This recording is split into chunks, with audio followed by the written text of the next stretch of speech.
Okay, let's start coding our reinforcement learning trading strategy.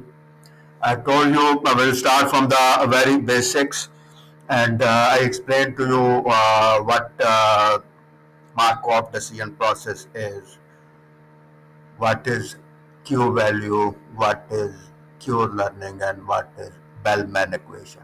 I'll again in the next videos further explain this Q learning. So don't worry, I just gave you simple concept. Now we want to read the CSV file of the open, high, low, close price data that we have saved on our hard drive. This is the first step because as long as we don't have that data, we can't do anything. So this is a Python code.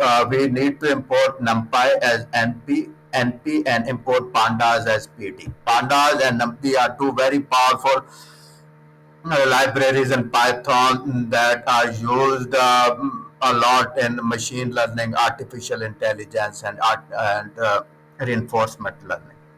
So after importing these two files, we write a function. This is a defined function to read the data from the CSV file.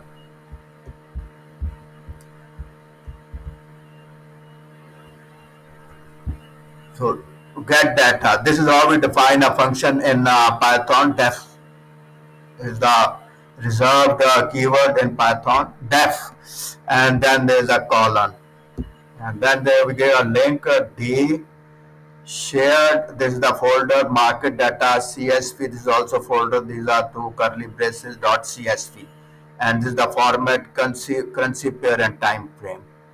So this currency pair and time frame is two variables that we are using in the function arguments. They are not used here in the link. So then we use data is equal to pd.read CSV, that link that we have defined, header is equal to none because we are going to define the header ourselves.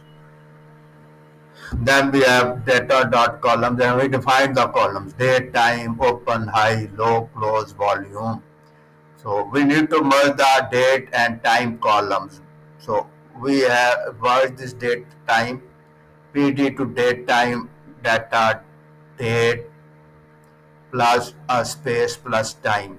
So this is forward slash is when we want to break the code into two lines, because Python is very particular about this thing.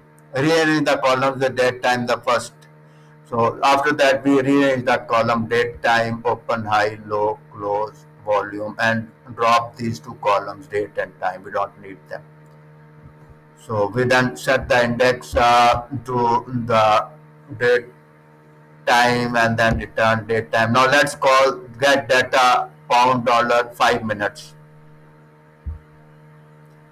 Open the terminal. I have already called that function for you. You see, get data pound dollar 5 minutes, and immediately gets it. Date time. This is the date time. After each 5 minutes, open, high, low, close, volume.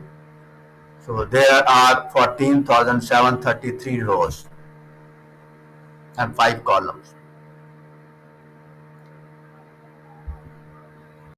Now, if you need data, so we can easily download it on MT4. Click on Tools, Options. Click on Tools, History Center. Right, and you see, go XAU USD is gold, 5 minutes data is there, 3085 records. So you can download it. Then see, this is how we want to download the data on our hard drive.